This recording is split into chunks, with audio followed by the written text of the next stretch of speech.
I am sitting in my empty apartment staring at my phone screen. My Chase bank account balance reads $0.00.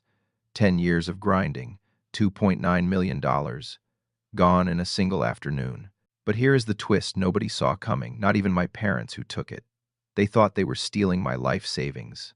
What they did not know was that I wanted them to take it. Every single dollar was bait in a trap I had been setting for months. And when they finally bit, everything changed.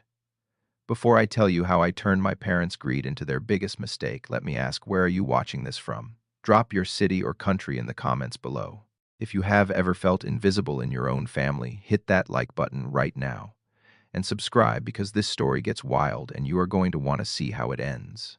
You are probably thinking I am crazy for letting them steal nearly $3 million.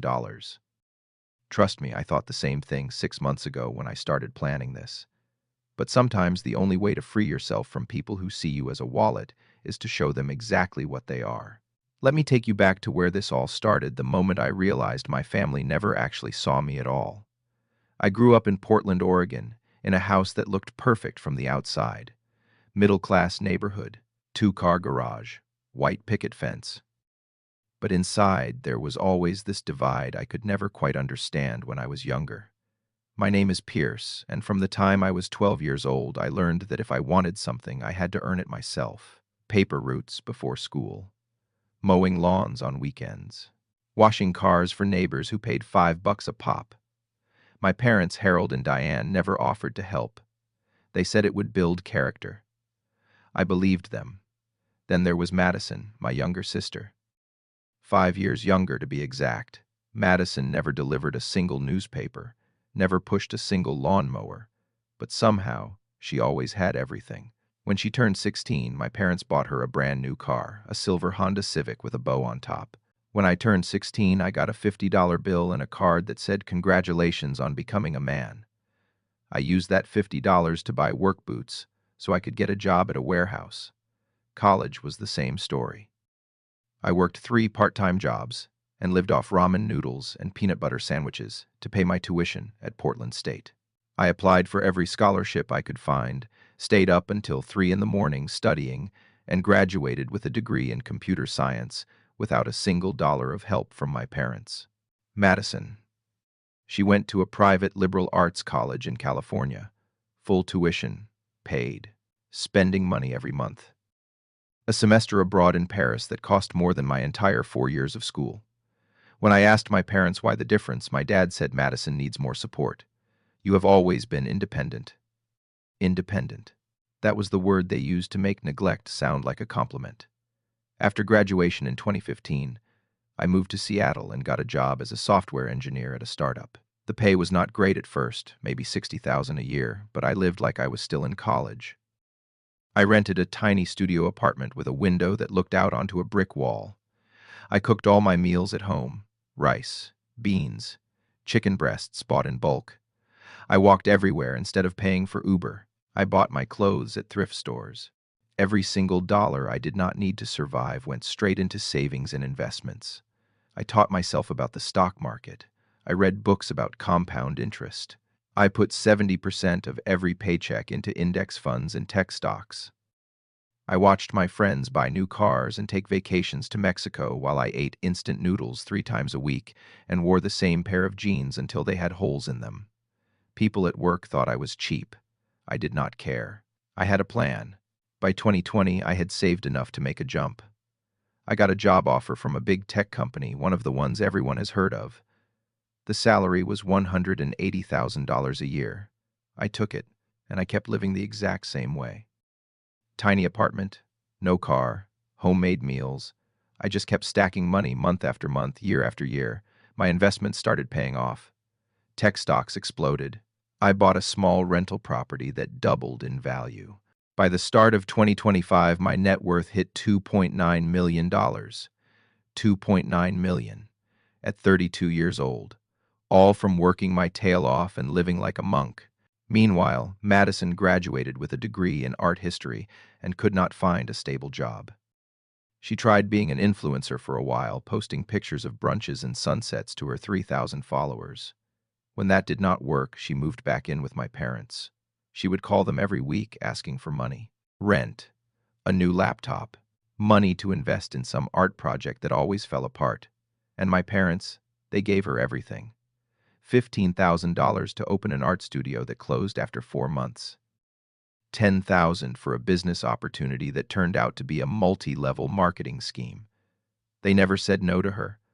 I never asked for help. Not once. The one time I tried to borrow $2,000 to cover an emergency car repair when I was 25, my dad said, "You make good money, Pierce. Figure it out." I figured it out. I always did. But the moment everything shifted, the moment I realized what my parents really thought of me, happened on Thanksgiving 2024. I drove down to Portland to spend the holiday with the family. My parents invited all the aunts and uncles and cousins over for dinner. The house smelled like turkey and stuffing, and for a minute it felt like maybe I belonged. At the dinner table, my dad stood up to make a toast. He talked about how proud he was of Madison for pursuing her creative passions. He talked about her incredible eye for beauty and her bright future in the art world. Everyone clapped. Then someone asked about me. My uncle said, "What about Pierce? I heard he is doing really well up in Seattle." My dad barely looked at me. He said, "Oh, Pierce, yeah, he does something with computers. He is doing fine." That was it. Something with computers. Doing fine. No mention of the fact that I had just gotten promoted to senior engineer. No mention that I had built a life from nothing. Just a dismissive wave and a subject change back to Madison. After dinner, I went outside to get some air. That is when I heard them. My parents were in the kitchen and the window was cracked open. I was not trying to eavesdrop, but their voices carried. My mom said Madison needs $30,000 to pay off her credit card debt. My dad sighed. "We do not have that kind of money just lying around, Diane." "Well, what about Pierce?" my mom said. "He is loaded. I heard he makes over 6 figures, maybe even more. He should help his sister." "He is so selfish," my dad replied. "He has all that money, and he never offers to share any of it with family. I do not understand how we raised someone so cold." I stood there on the back porch, frozen. My hands were shaking. They thought I was selfish. They thought I was cold, because I did not give away the money I had bled for while they handed Madison everything on a silver platter. I got in my car and drove back to Seattle that night. I did not say goodbye. The whole way home, I kept telling myself it was just talk, that they were frustrated and venting, that they would never actually do anything. I was wrong. In January of 2025, my mom called me. Her voice was different, softer, almost sweet. She asked how I was doing, how work was going. Then she started asking about my finances. Casual questions. "Are you investing your money, sweetie? Where do you keep it? What bank do you use?" I was caught off guard by the sudden interest. My mom had never asked about my finances before. I thought maybe she was finally trying to connect with me, trying to show interest in my life. So I told her. I said I had been really disciplined with saving and investing, and that I had about $2.9 million across a few accounts. There was a pause on the line. Then she said, "Wow, that is incredible, honey. You are so smart. What bank do you use, Chase?" "Yeah, Chase," I said. "Why do you ask?" "Oh, no reason. I am just so proud of you, Pierce. You have done so well for yourself." It was the first time in years she had said she was proud of me. I felt this warmth spread through my chest. Maybe things were changing. Maybe they finally saw me. 2 weeks later, I got an email from Chase Bank. Subject line: account authorization request. I opened it. Someone had tried to add Harold and Diane as joint account holders on my savings account. The request was denied because it required my signature, which they obviously did not have. I called the bank immediately. My heart was pounding. The representative confirmed that someone had submitted paperwork with my account information, trying to add 2 additional names to my account. They flagged it as suspicious and rejected it. I sat there in my apartment, staring at the email. My stomach felt like it had dropped into my shoes. My parents tried to access my account. My own parents. I wanted to believe it was a misunderstanding. Maybe they thought they were helping me somehow. Maybe it was a mistake, but deep down I knew. I knew exactly what they were doing. I called my best friend Garrett. We met up at a coffee shop near Pike Place Market. I told him everything, the Thanksgiving conversation, the phone call from my mom, the bank email. Garrett listened, his face getting harder with every sentence. When I finished, he said, "Bro, this is not a misunderstanding. They are trying to steal from you." "I do not want to believe that," I said. "Believe it," Garrett said. "But here is the thing, you do not have proof yet. Not real proof. What if you gave them a chance to show their true colors, set a trap? A trap, yeah. See how far they will actually go." I met with Trevor, a lawyer I knew from work. I explained the situation. Trevor leaned back in his chair and said, "If you want to protect yourself legally and maybe teach them a lesson, here is what you do. Create a decoy account." He walked me through the plan.